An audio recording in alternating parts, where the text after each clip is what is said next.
Hello, welcome to the ECDPM event on localizing the water, energy, food ecosystem nexus, what we call in our jargon WEFE, the WEFE nexus in cities and translating European policy into urban investment.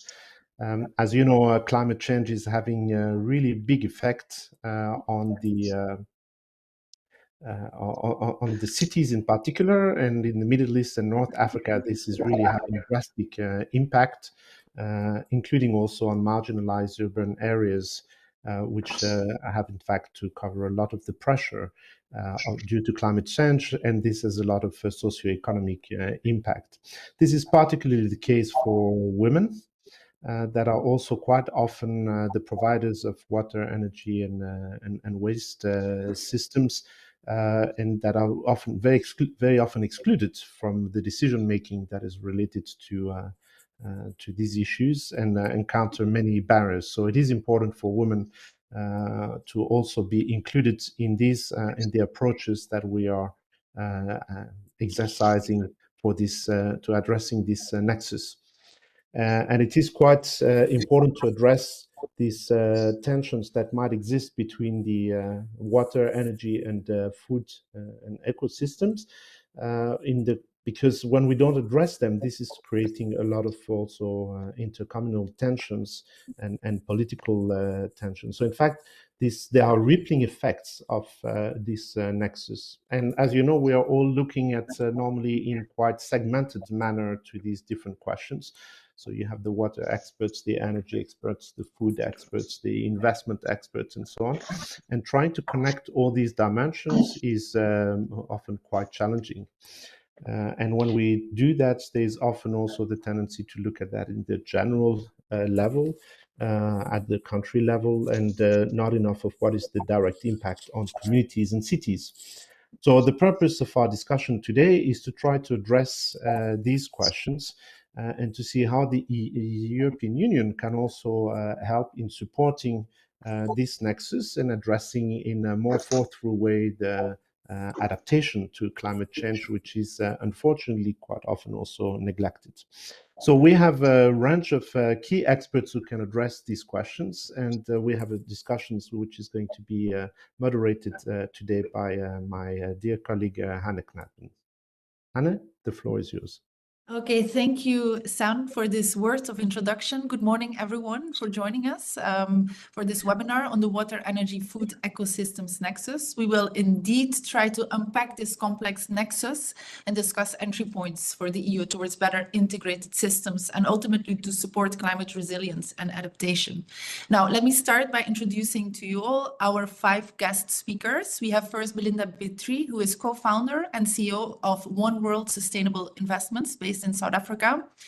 Second, we have Eva Baños de Guisasola, who is Senior Advisor, Global Agendas, Sustainable Development Goals and Climate at Platforma, which is a strategic network hosted by CEMR, which is the Council of European Municipalities and Regions.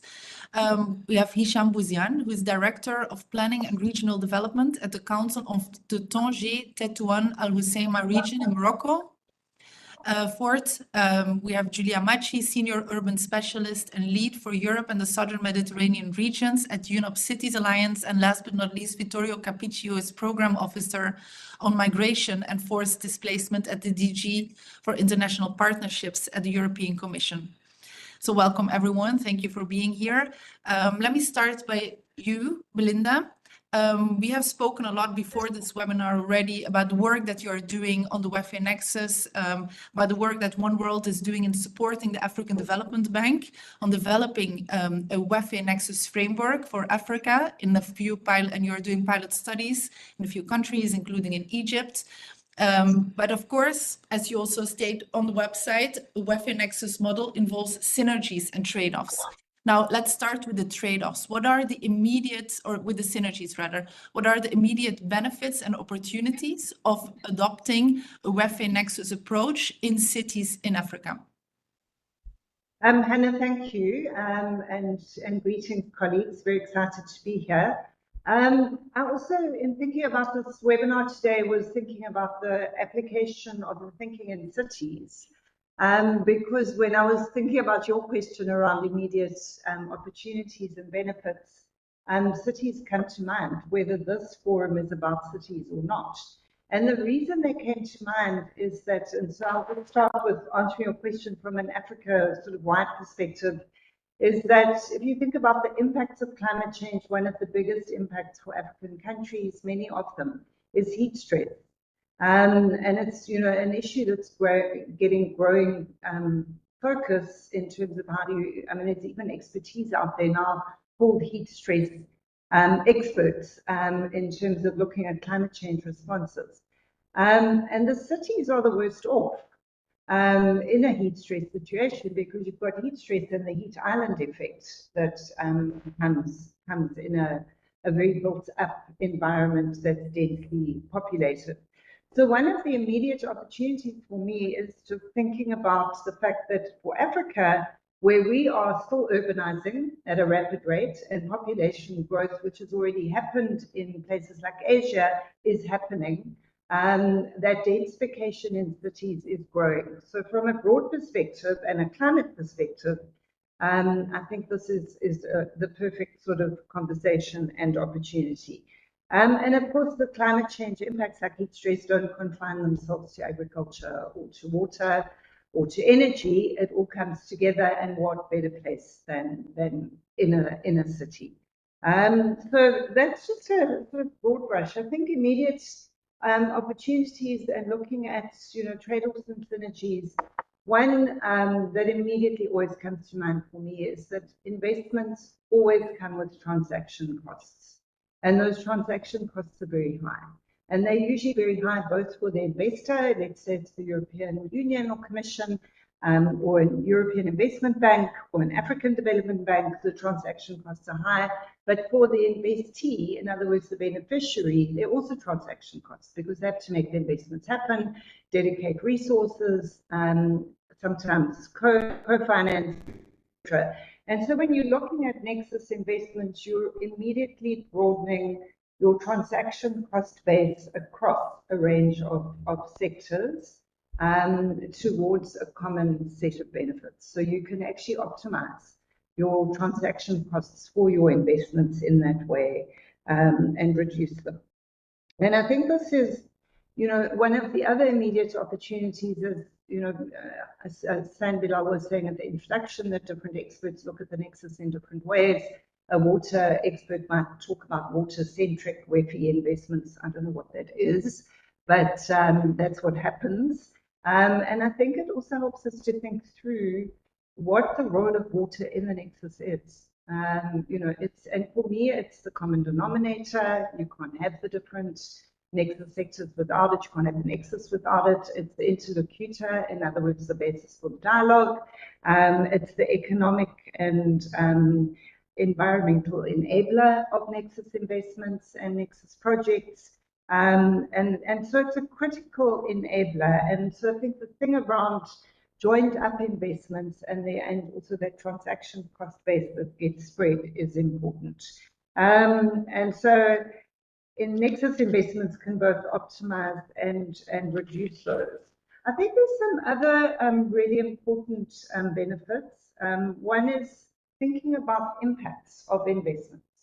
And I think what happens, if you think about a water crisis, for example, you know, if it's say Cairo or Johannesburg, a water crisis will often be talked about in terms of the immediate water-related impacts of that crisis. So, you know, maybe people can't turn on their taps, there's not enough water in the dam, but nobody's actually and then, you know, they'll say the dam is at 10% levels, or 80% of people can't turn on their taps and get water, but nobody's actually quantifying, other than the media who make some wild stabs at this, quantifying the related impacts on food security and nutrition security and what's happening in, say, a city context when there is a water crisis for food, for energy, for the ecosystem that supports that particular community or base. So, you know, I think what it does is an immediate important benefit is that it's taking us out of that compartmentalization of, which obviously, the WEFE is trying to break silos, but it also starts to make us think coherently about impacts, benefits, positive or negative, and to tell a more integrated story that takes the water crisis outside of being a water crisis into being something that's much more meaningful for many, many more people. And I think that's really important. I think it also starts to bring in issues that often get hidden, like sanitation aspect. Where does sanitation sit in a nexus situation? And so what that can mean is that the way that we direct investment, whether it's an EU funding a project in Africa, or a combined EU-African Development Bank, or a city-level investment where there's maybe a combined outside investment and local domestic budget, is where's that money going and how do we account for the benefits of that? The last, a lot more I could say, I think the last benefit is data and data sharing. So I am going sort of broad brush here in terms of the high level benefits, but cross-sectoral data sharing, which also, if you've got a data sharing initiative, can also incentivize data collection across those composite sort of indicators, is another immediate benefit. And I'm sure you want me to stop there. Yes, thank you. I hope there is more time later to continue this very interesting points that you're raising. But I hear all in all that the nexus allows to overcome or to optimize transaction costs across sectors. It's about overcoming fragmentation, creating more coherence. And I think we will hear in a minute how that this concretely can play out on the ground from our other speakers. Now I'm moving on to Eva. Going back to the importance of cities, why are they so important to take action when it comes to, dealing with climate impacts that have then an impact on various sectors such as water, food security, ecosystems, and so on. So very briefly, if you can explain us the need to focus specifically on cities. Thanks, Eva. Okay, thanks a lot, Hanne, and thanks a lot for inviting CMR and Platforma. Just for you to know that CMR is also the European section of United Cities for Local Governments. So that's what it gives us the double mandate to also work beyond the European Union. And this is my mandate to work on sustainable development objectives and also on climate. And Hanne, you were asking me why cities are key in tackling this complex issue, and it's because they play a crucial role because they are major contributors to pollution, but they also have the solutions. They are on the ground and they know really how to deal with these issues very quickly. We only know that, we know that about 2-3% of the Earth's surface is occupied by cities, but they occupy half of the population. So that's a huge figure. And it's foreseen that by 2050 will be 70% of the world population living in cities. So that's why they have a key role to play. And they also consume around, nowadays, 70% of the world's energy. We know that also the cities in Europe, specifically because at least 70% are living in European cities, are hubs of concentrated population. So that's why the need for quick action is extremely useful. And also, as being part of the USLG network, it means that we are also collaborating with the United Nations, because we cannot tackle the climate issue only at European level. We have to go beyond the European Union level. So that's why we also work within a constituency, a UN constituency, which is called Local Governments for Municipal Authorities, LGMA.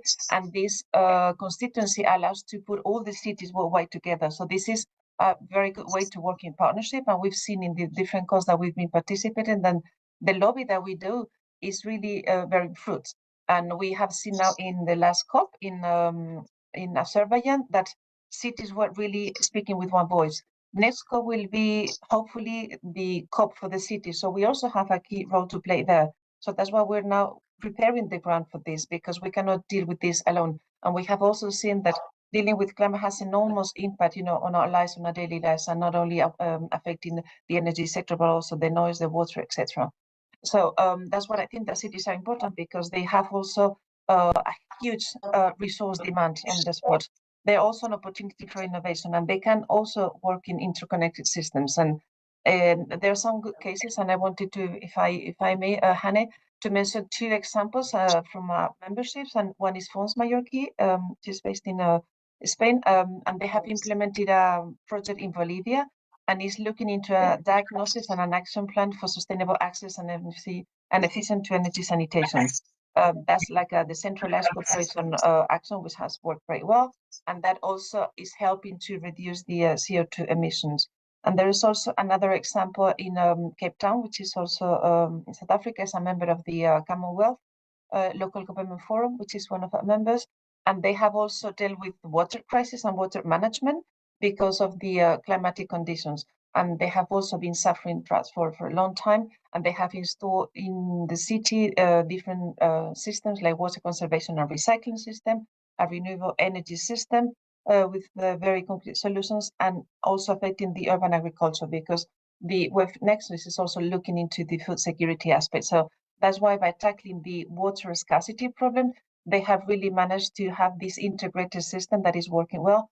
And the water scarcity is still there, but they're using the resources in a more efficient way. So we hope that also by bringing our voice together worldwide, not only the European voice level, but also worldwide, will also help the member states decrease their emissions, because member states, as you know, they have to present the plans on climate this year, the national determined contributions, and we're claiming for having the involvement of the city level, because member states cannot tackle climate change on their own.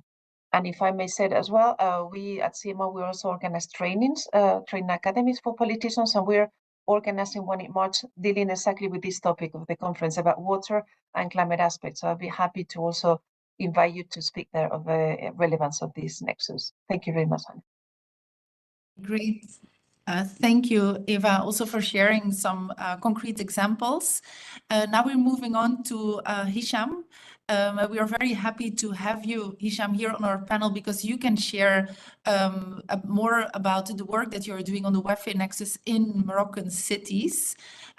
We know that, as we have already heard, the WEFE Nexus is quite complex, but you need to address water, energy, food ecosystems as interconnected systems. So from your experience in the cities in Morocco that you work in, which strategies have worked?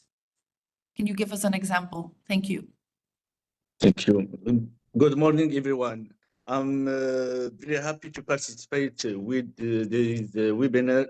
Thank you very much to the think tank ECDPM for the invitation. The nexus is complex. I will present to you in a succinct why the experience of the Tangier, Tétouan, Al-Hoceima region of Morocco. Today, we gather to discuss a critically important topic, the water, energy, food ecosystem, nexus or WEFE. The concept plays a central role at international, national, and regional levels, particularly for our region of Tangier, Tétouan, Al-Hoceima, which has actively engaged in developing its regional development plan for the 2022-2027 period by testing several innovative approaches, including the WEFE nexus. In a global context where resources are becoming increasingly limited, an integrated resource management approach is not only desirable, but necessary. The WEFE nexus teaches us that our water, energy, food, and ecosystem are closely interconnected. Fragmented or sector-specific approaches can no longer suffice.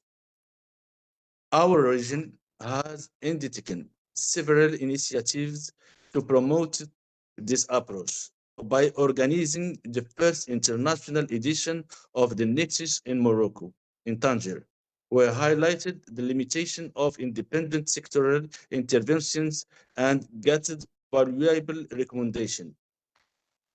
For instance, the need to hold this event regularly every 2 years to sustain dialogue and collective action on this vital subject. Furthermore, a prefeasibility second example, prefeasibility study has demonstrated feasibility of an innovative irrigation project over an area of more than 15,000 hectares, complete with water transfer between two dams over a distance of 39 or 40 kilometers, are supported by renewable energy, a floating photovoltaic system. This project reflects our commitment to integrating clean energy into our solutions for sustainable impact. The concerned agricultural areas have now been developed and equipped, and the transfer canal is in the final phase. These efforts demonstrated the central role of the state and political will in water management. Today, our focus is on energy and completing projects implemented by the state, embedding them in sustainable development and WEFE nexus. In conclusion, we must continue working together to integrate these interconnected sectors for both our region and as model for others to follow together. We can build a more sustainable and resilient future. Thank you for attention. Okay, thanks a lot, Hisham. Thank you also for speaking in English. I know that you're more comfortable in French, but thank you. It was very clear.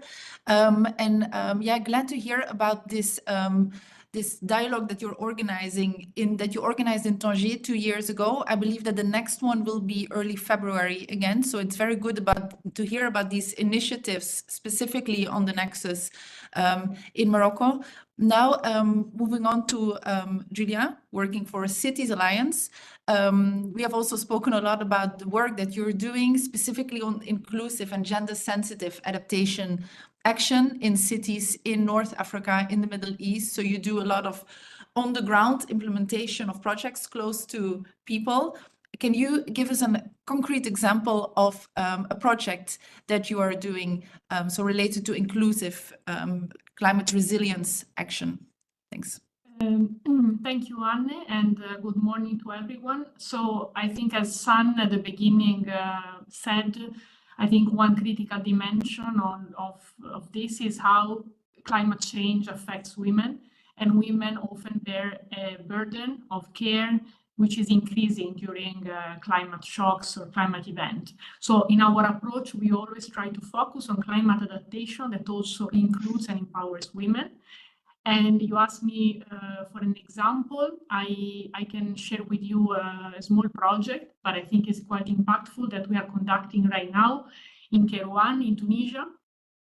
We just conducted a mapping exercise to understand the relationship between, in fact, women, gender equality, and water in the city, and how water scarcity impacts them. So we ran a survey, questionnaires to really understand this relationship, and we also look at how also water scarcity increase also domestic work and care responsibilities.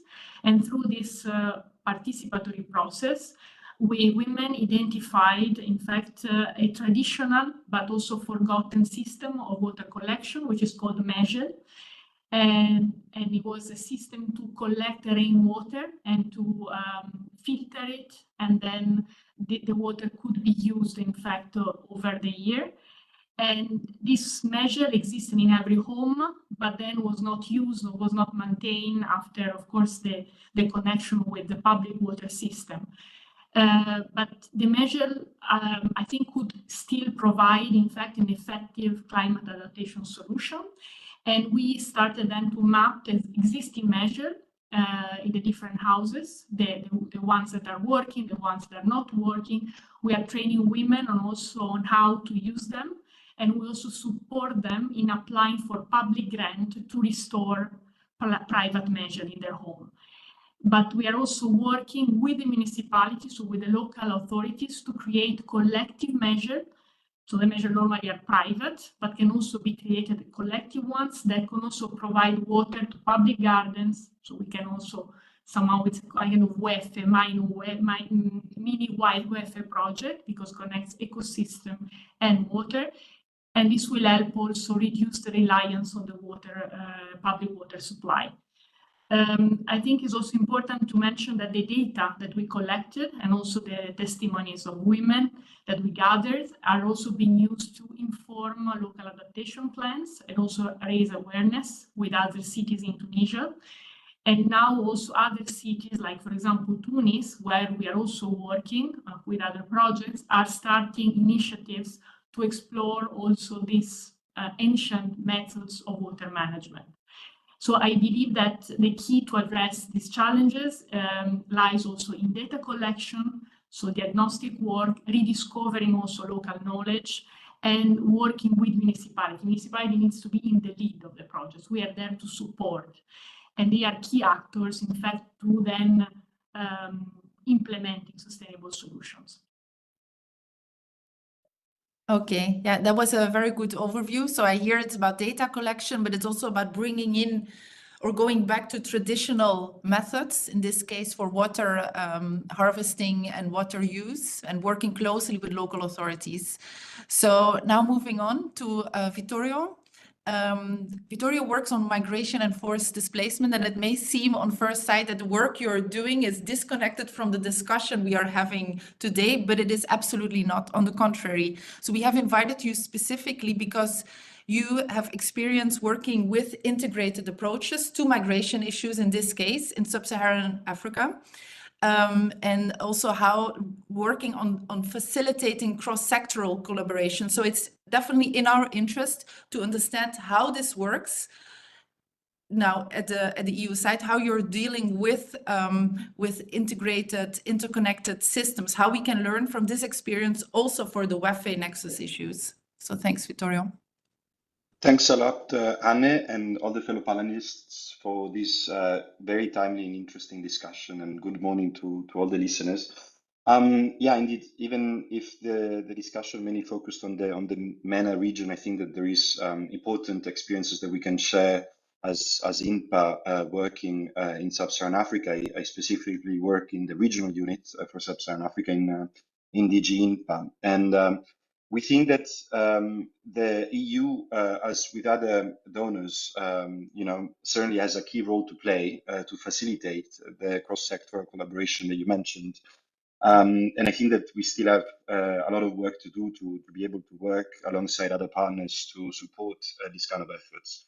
I just want to be, very, very short and brief, and also provide a little insight in what we are currently doing. I think our basically biggest investment at the moment, and what we are really trying to pilot, is to apply area-based and localized approaches in regional programs. I hope to be able to talk to you about an urban program that we have launched together with Cities Alliance later on in the discussion. But for the moment, I think it would be even more interesting to just share a little insight into another program that we have designed and will be basically sees implementation in 2025. It's called Regional Responses to Climate Displacement. It's an ambitious 100 million euros program that will be implemented by the IOM. And I think that really the approach sums up a lot of the things that we've said during the discussion today. This program will be implemented in two regions in Sub-Saharan Africa that are really suffering from the effects of climate change. One is the Lake Tanganyika region with all the problems related to floods, and the other one is the Southern Africa cyclonic belt, which really suffers from the cyclones. And in any case, the two regions also suffer from other climate adverse effects like soil erosion or droughts and so on. And with this program, we basically decided to take on a threefold strategy. So we focus on indeed policy frameworks, which means disaster risk reduction and gender responsive adaptation as the first, really tool to basically work alongside partners. That means national adaptation plans, but also regional coordination mechanisms. And we think that this is very key. The second one is to really embed a WEFE approach into our program. We really focus on ecosystems, on infrastructure, on water and energy, on sanitation. And then the third one is really people. And here I come with my migration background. We focus basically on hotspot areas where you have peri-urban, urban, but also rural areas, and clearly identified. Many of the areas that we have basically selected through the work of our delegations and partners are areas where you typically have one city or rapidly urbanizing area and around it, rural areas. And, we really look systematically at how we can tackle the climate vulnerabilities by putting people and local authorities at the forefront. This is an initiative that we have been very happy to be working on for the past year. It was presented at COP29. We think it's a model because it really focuses on localization, on systems, on people. And we're really happy to basically discuss it with you today and in the future. And also, we think it will launch a very interesting discussion internally for the EU to be thinking about new and insightful initiatives that can contribute to the issues and challenges of our time. Thank you. Okay, thank you. Can you give us the name of this initiative for people who are interested? Yeah. Yes, it's called Responses to Climate Displacement. It's the Red to Clean program. Okay, thank you. So just for your information, after this workshop, we will write a short report, and we will also add the links to all the interesting projects and programs that are being mentioned by our guests. Now, for everyone following this discussion on YouTube, there is, if I understood correctly, a chat function. So while you're listening, you can put your questions there. We will have a short moment for Q&A. But before the Q&A, I would like to now move on to a second short round of questions, starting again with Belinda. The question to you is, it's about innovative policy tools or incentives that international partners, such as the EU, you also mentioned the EIB before. So which tools, policy tools and incentives can these partners provide to encourage cities to adopt integrated approaches to climate resilience? Thanks. We cannot hear you. You're still muted.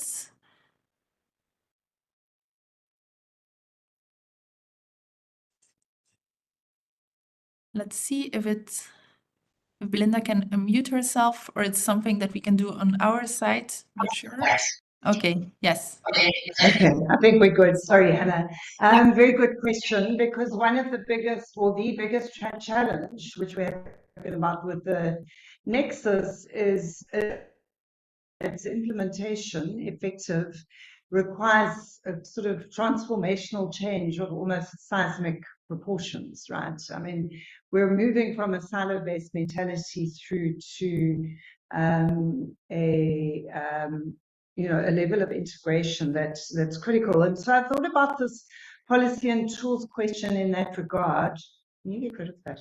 And I think 3 or 4 key things.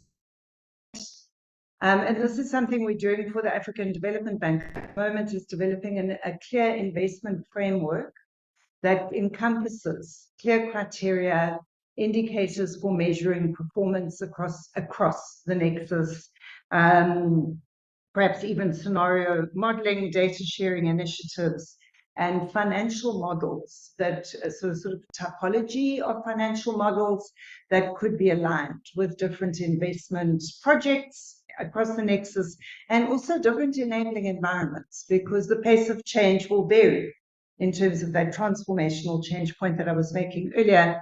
The pace of change will vary from one city to the next, one region to the next, one country to the next. So those, I think this is something the EU and the different development finance institutions in the European Union can support.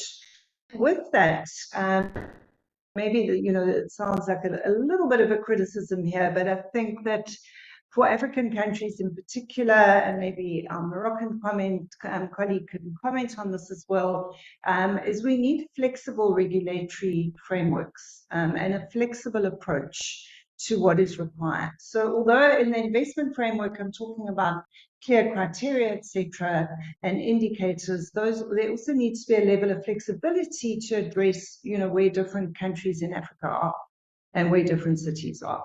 and be realistic about this. Otherwise, we're not going to get the nexus off the ground. So reality check around the regulatory requirements, I think is critical. That's not terribly innovative, but it's important.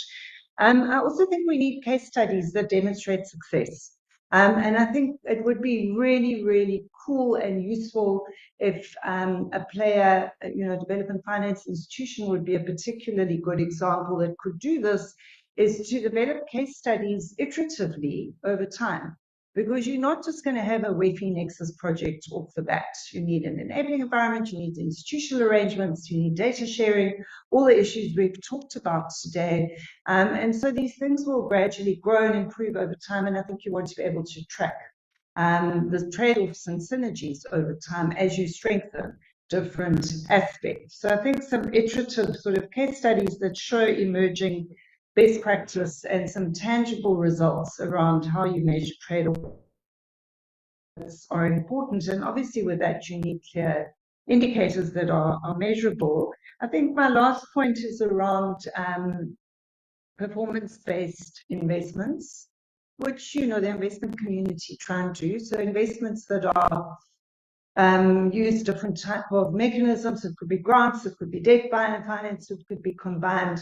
But the performance base would need to track indicators that are composite across the nexus and demonstrate those benefits. That also relates back to the opportunities and benefits that I was talking about earlier.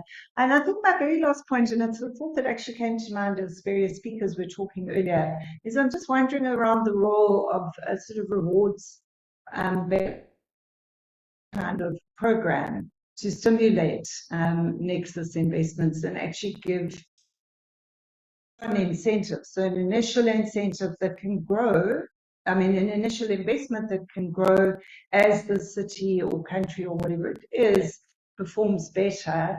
And so there's a reward in increased investments that's very tangible trajectory from the outset. I'll stop there, Hannah. Thank you. Okay. Yes, very good points. I hear performance-based investments.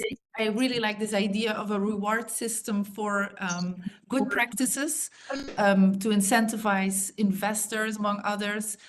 You mentioned that we need case studies that show how to successfully, how this WEFE nexus can play out on the ground in an effective way.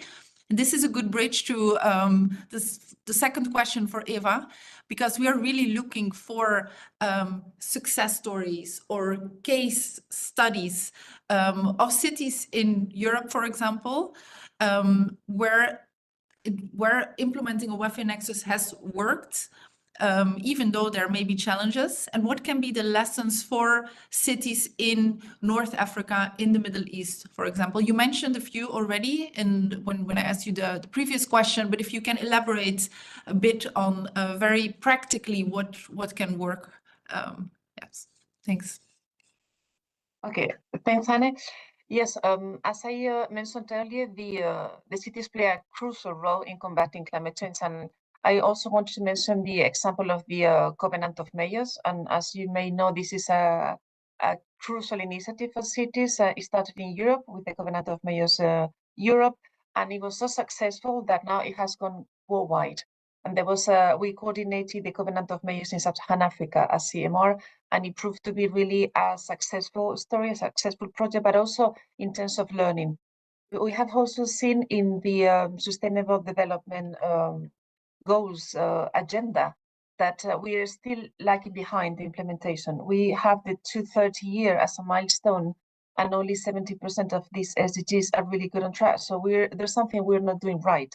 So we have to maximize the efforts that the cities are engaged on, and the Global Covenant of Mayors is one of the examples. But also, we, as I mentioned, we're also involved in the UN negotiations, and we're also involved in the negotiations with UN on the Sustainable Development Goals implementation. And we publish an annual report every year on the implementation at the association level. And we managed to collect 200 examples. So this is something that I can also share with you, Hani, for the participants.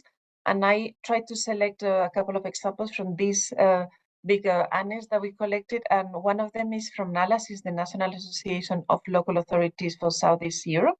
And that was a project on Women's Mayor Network. We are also giving a huge priority to the gender aspects in our association, but also worldwide, because nothing can really be successful if the vulnerable groups, especially women, are not involved. And I'm happy that one of our colleagues mentioned the involvement of women. So this is a very successful project of integrating the gender aspect, cross-cutting and across all the 17 SDGs.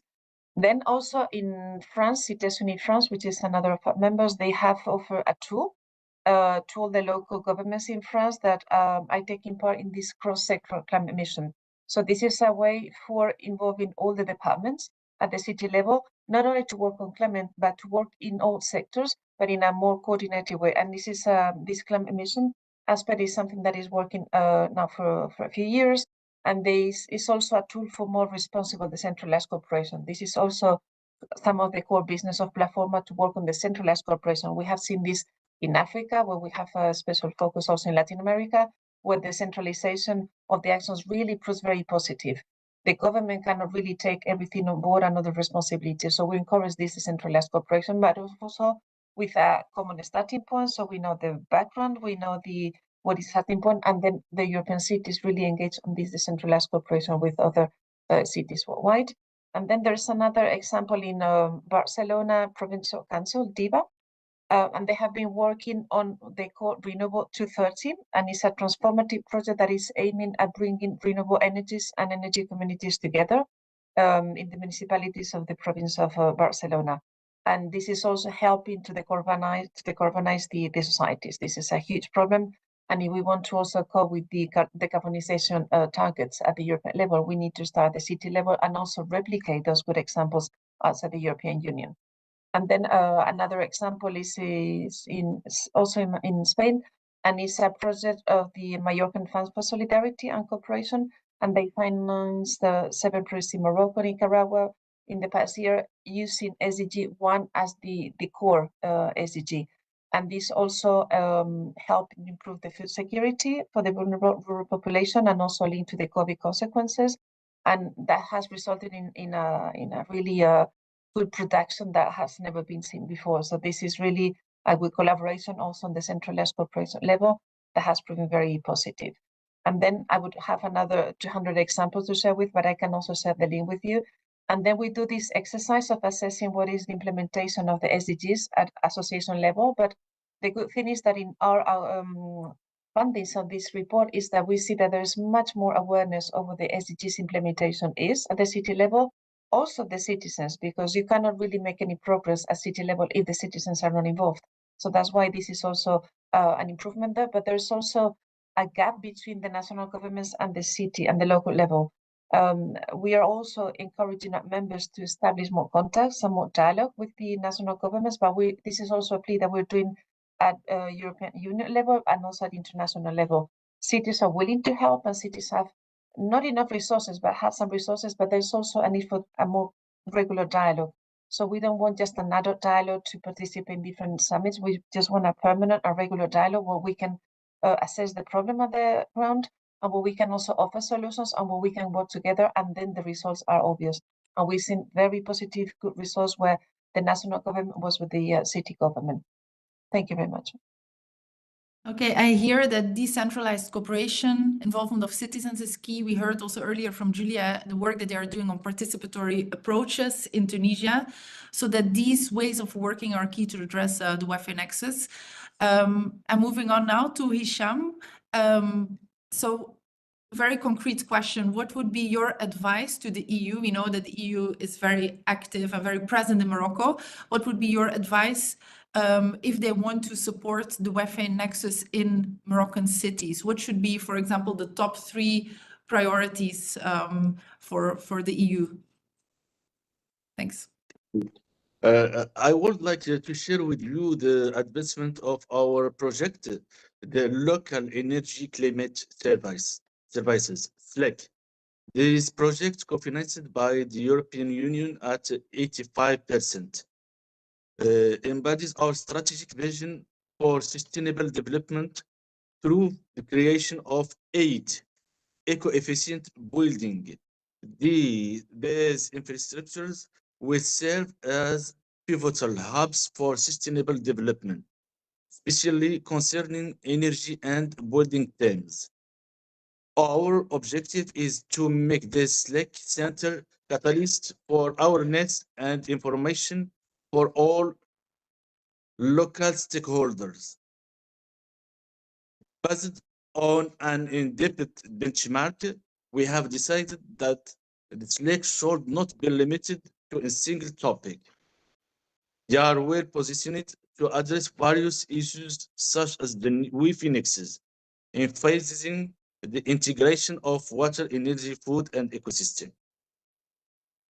Furthermore, we are integrating innovative water management projects such as desalination.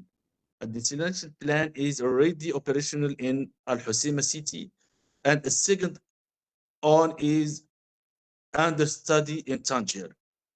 Additionally, we have projects for the reuse of wastewater for irrigating green spaces in the cities of Tangier and Tetouan. The European Union could provide technical and financial support for the development of these circular development initiatives and the use of non-conventional waters. We are currently working on modernizing public lighting in a dozen municipalities, particularly those that will host the SLEC.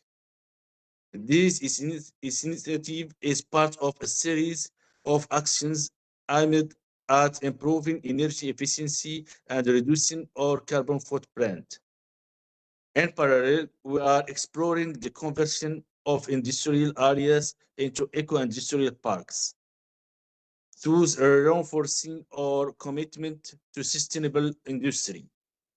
Moreover, in Tangier, we conducted pre-feasibility studies on the methanization of organic waste from the agro-industry, revealing significant potential for the production of green energy. The projects highlight our commitment to transforming environmental challenges into opportunities for sustainable growth. We seek the support of the European Union to ensure the sustainability of the SLEC project. This partnership is crucial for providing an inspiring example of the role of SLEC as instruments of sustainable development. Additionally, through the MED program, we have developed a dozen WEFE nexus solutions in our region, which will serve as a working basis for these services. In conclusion, the priority today for our region and with the European Union can support circular economy and waste management, sustainable water management, and decarbonization or industry. Thank you.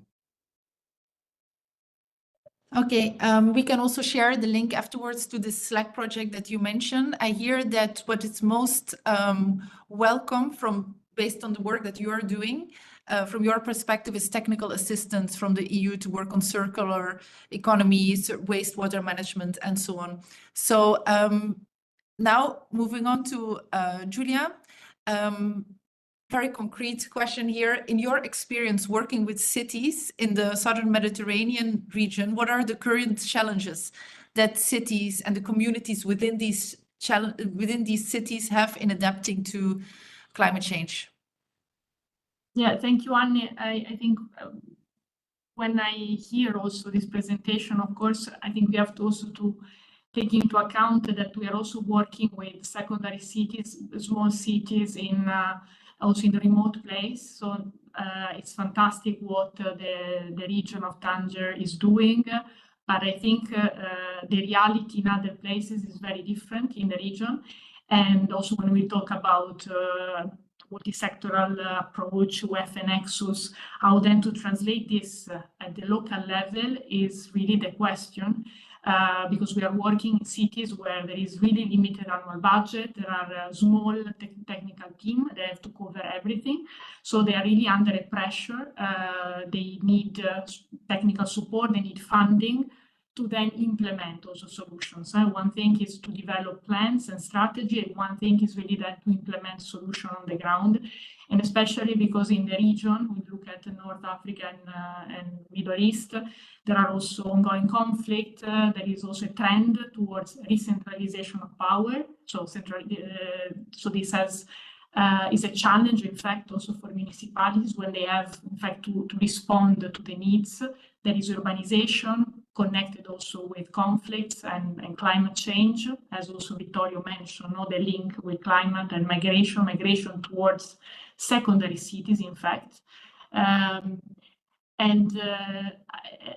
So this means that the cities are in fact the key, of course, but also the challenge, so the focal point of our effort, but also the concerns that we need to address. And I think based on our experience, I think we need to focus on 3 critical areas. The first one that was also mentioned by the colleague from Platforma is really the importance of regional platform. They are still very important places where local authorities, especially the ones that normally do not have a voice, they are not visible, to exchange knowledge, to advocate for their needs, to also secure funding for their projects. So this also peer-to-peer learning. So I think it's important that this platform are always connected with concrete implementation on the ground. The second is, as has been said, the technical support.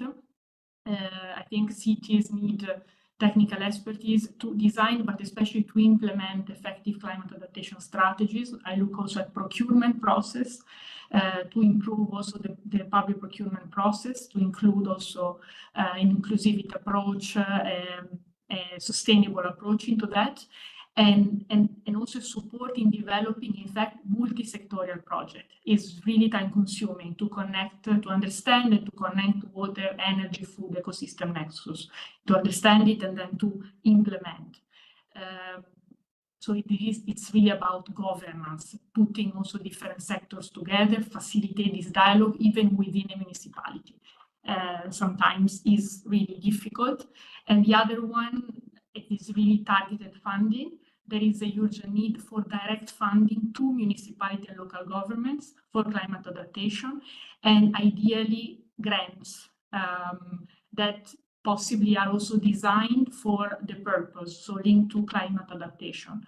And I think this funding should also be accessible and tailored to the unique challenge faced by secondary cities. And yes, and then all these 3 elements should be linked, in fact, if possible. So the technical assistance, the funding, the grant funding, and this regional approach, regional space.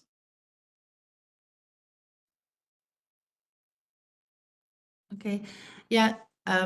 Julia, it's good that you make the point that there are indeed many differences between cities, because we just started talking about cities as such, but it's true that there are secondary, more remote cities with less means. You have wealthy cities, capitals.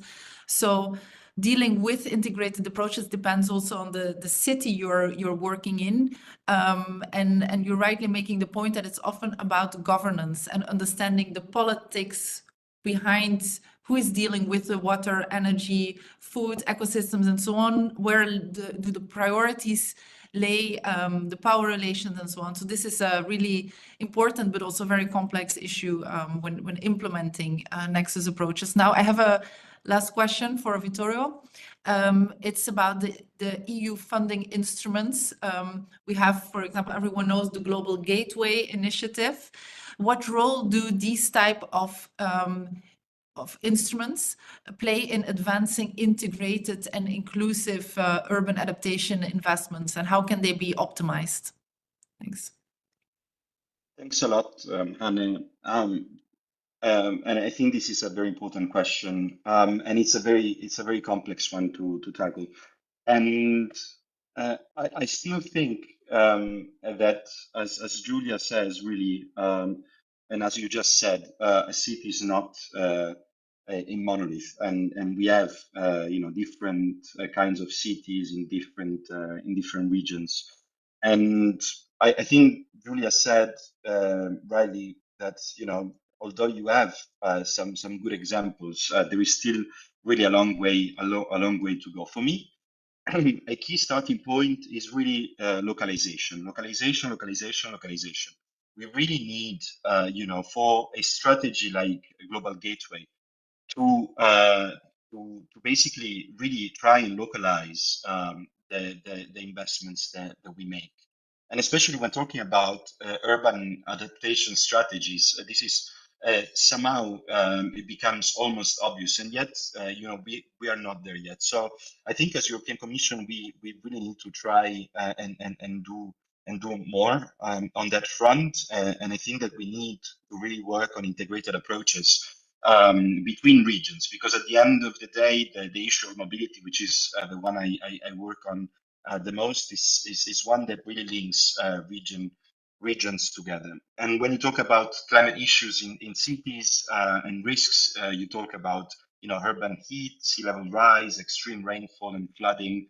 And cities know best the issues, and they really should be at the forefront of the solutions. And so I think that the project and program that we embarked on last year in June 2024 that we signed with Cities Alliance, I think is a really good example of how we should be basically move forward. It's a program that it's a regional program. Again, I go into the programming just to provide the listeners with a practical insight. It's a program that we are implementing in the Horn of Africa, so in a fragile context, typically. Cities Alliance has basically put in place a system that we really like, and we think that we would like to use as a model also for other programs, which is one that basically takes the approach of capacity building by doing. We talk about capacity building a lot. What does it mean, really? What happens after we build the capacity? I think that actually this program shows that we can build the capacity while the city implements directly the program. In this program, for instance, we've seen how a city like Koboko in northern Uganda managed through the pilots that we financed on the EU Trust Fund to really achieve key achievements, and to really solve major challenges within the specific urban context, which was basically linked to how to build, urban infrastructure, how to develop urban development plans for their communities, but also for the many refugees that they host. So I think cities really need that.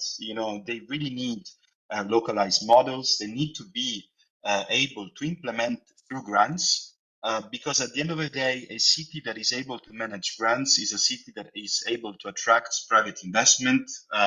Through that, we can really de-risk investments. And I think, just to conclude, cities nowadays, they don't really need aid. They really need investments. And the only way that you have to really do it well is to really try to put people at the forefront of these efforts, and have the mayors and the administrations and the civil society will engage thoroughly in the implementation. And just to conclude on this point also, I think we really need to prioritize climate security and climate adaptation issues because those could be and already are challenges that affect not only our partners but also Europe. It's really security and stability. So we really think that those kind of approaches and these kind of programs are deeply needed. Thank you. Okay, thanks, Vittorio. Very interesting points. Eva, did you raise your hands? So yes, I want to give you the opportunity to react briefly. Then we have some questions also. No, it was more to add some information after the, whenever the questions and answers time opens. Yeah, yes.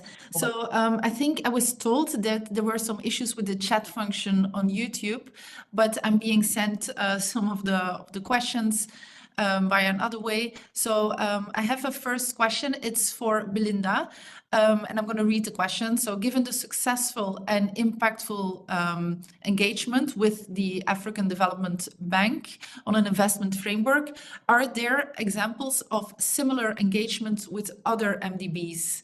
And if that's not the case, what steps should they take to develop such a framework to stimulate nexus investments?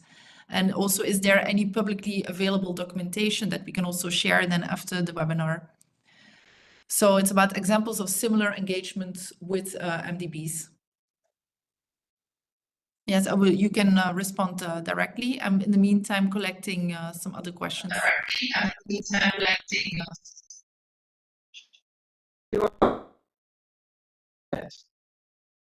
can respond directly, yes.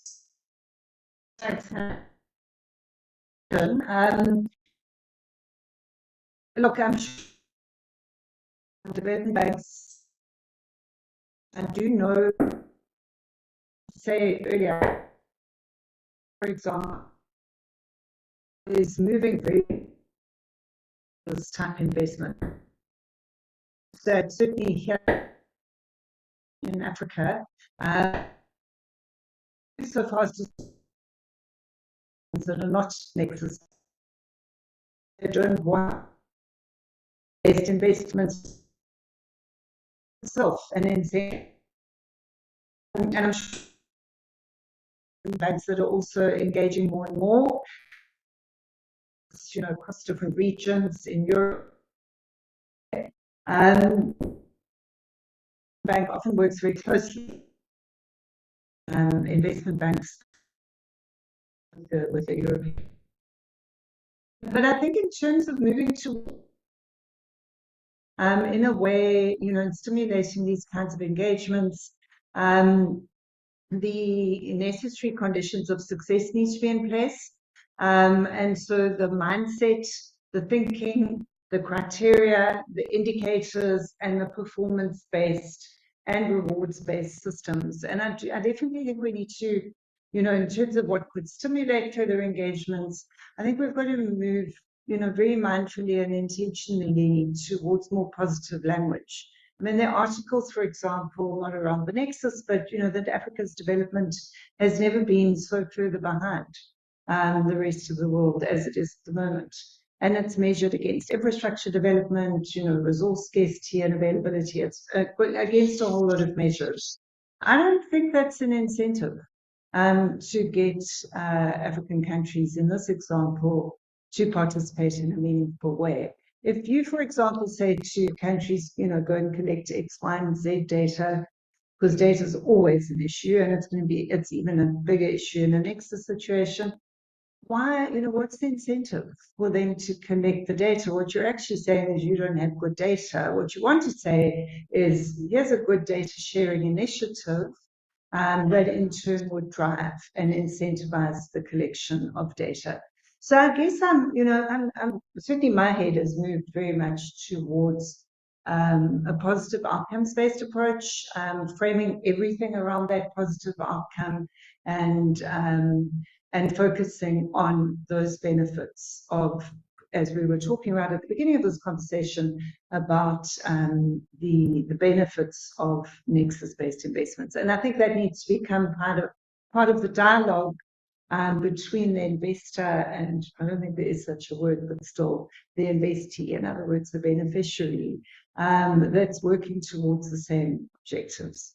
And that's to circle back to the origin of the question, is the positive engagement with the AfDB. I think one of the conditions that are in place for success is, and through the work that we're doing for them, is through positive engagement with the different countries that are the pilot countries for this work. So in other words, what the African Development Bank is doing in our example is using us as a vehicle, One World as a vehicle, for engaging with different countries to find out what they need from the nexus-based investment framework, so that the African Development Bank, through us again, can develop a framework that meets the needs of different countries. And I think this is an absolutely central condition for success in terms of these engagements. Thank you.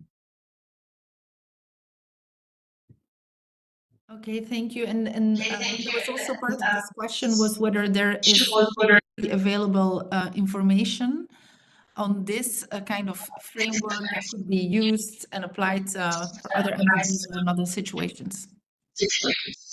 Hannah, the investment framework that, and to the person that's asking the question that we're developing is a work in progress. It will be concluded around about April, May this year, at which point it can be made available.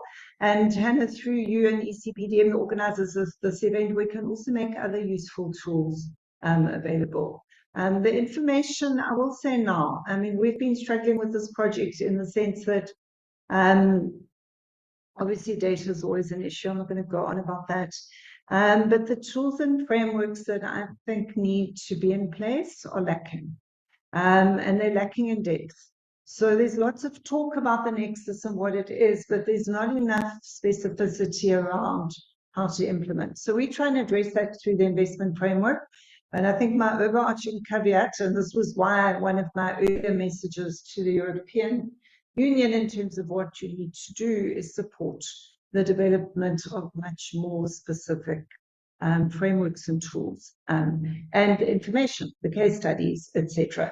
So, you know, information from our work and others, there's a lot of work being done in the MENA region, the Mediterranean rather, mainly around the nexus, and they are investing in nexus investment framework as well, and they've done a lot more detail around nexus enablers, etc., which they're now taking into a financing strategy.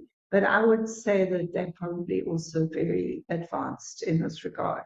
So the institution in the Mediterranean region would be a good place to look. But Hannah, I can also make this available for dissemination post this webinar. Thank you. Okay, thank you. So for your information, this maybe you have to mute yourself. Okay, now it's working because there was some echo.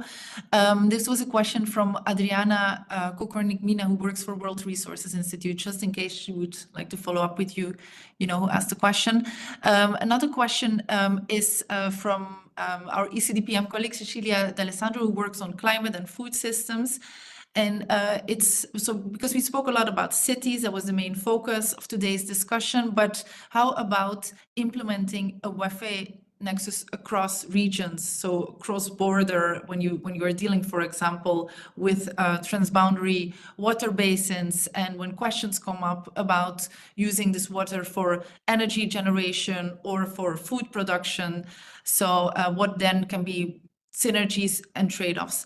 I'm not sure who this question is directed to, perhaps Vittorio, based on the work that you are doing in Sub-Saharan Africa, you can respond to this question. Thanks a lot, Anne and Chichi for the question. I think that you know, I have basically learned through the past year developing the program jointly with that there is really a lot of work to do when it comes to, for instance, transboundary water management in the context of climate adaptation and really trying and tackle the many issues that come with it. One, for instance, is really the problem of flooding and the problem of displacement that is caused by it. And one good example, I think, is the Lake Tanganyika, around which the European Union has already invested through several programs. I'm thinking of, for instance, Takiwama and then really the work of the Belgian Development Agency, ENADA. The issue with transboundary water management is the fact that regionally the coordination mechanisms I think are still weak, and those ones are the ones that we're really trying to basically support. The idea behind the Right to Clean program that I mentioned before, and that I'm really happy to share more information on, is, for instance, how to support the Lake Tanganyika Authority, basically, in trying to connect the dots between cities and among the countries affected by the issues linked to the Lake Tanganyika. And the Lake Tanganyika is really actually a great resource and opportunity for these countries, not only for for the connected agriculture and fishing, but also really for the energy also, for instance. So I think that we really need to invest on what is already there, on local and regional structures, and that will in turn help to countries to essentially coordinate more opportunities. Okay, thank you. Local and regional organizations you should work with. I think you made the point very clear also in your previous presentation about localization, that's really, really key. There are more questions, but unfortunately we are moving towards the end of this session. And so we have, because we agreed that we would stop at 10:45.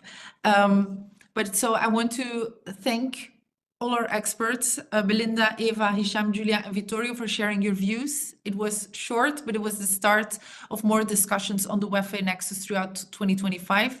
Now, I'd like to pass the floor on to my colleague, Amandine Sabourin, who works on European foreign and development policy, for the closing remarks. So, Amandine, the floor is yours. Thanks, Hannah, and thank you, everyone, actually, indeed, for your very interesting and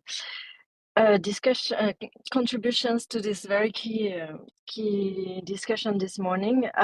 Very difficult to conclude after such a rich webinar, but maybe three points, three takeaways.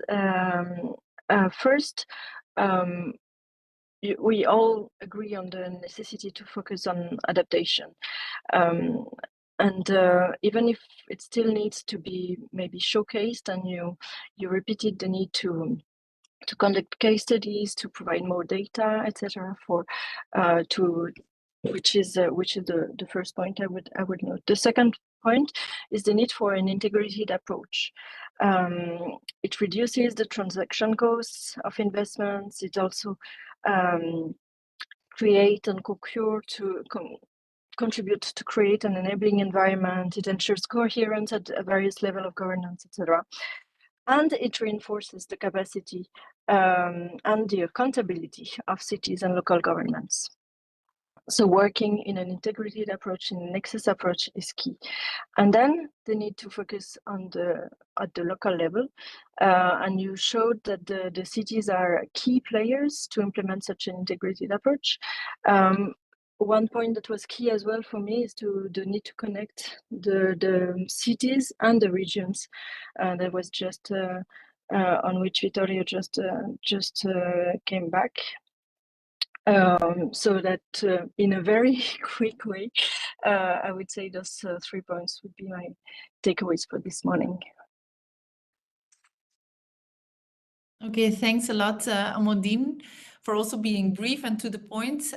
Thank you also, San, for the introduction, and big thank you to all our speakers and to everyone listening. And so, as said, we will follow up with a short report with key links for further reading. Thank you, everyone, and have a nice day.